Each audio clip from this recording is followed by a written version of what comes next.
السلام عليكم. اليوم حنسوي عصير صراحة مرة يبرد على الواحد في الصيف، اللي هو سعودي شامبين.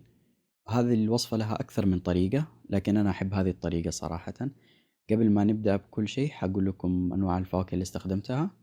أول شيء استخدمت التفاح الأخضر، يمديكم تستخدموا أي تفاح تحبوه. هنقطع التفاح شرايح.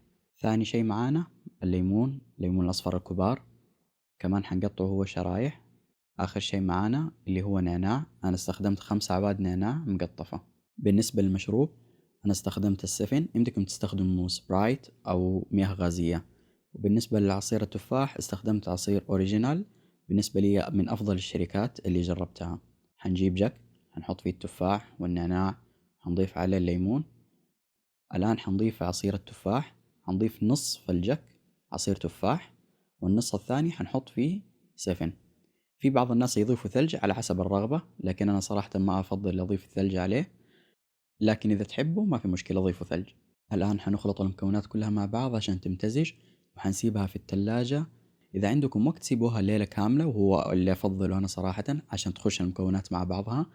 إذا ما عندكم وقت أقل شيء سيبوها ساعة في الثلاجة، يبرد العصير وتخش المكونات مع بعضها. أتمنى أنكم تجربوا العصير.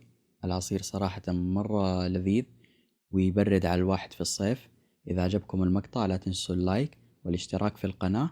أشوفكم المقطع الجاي.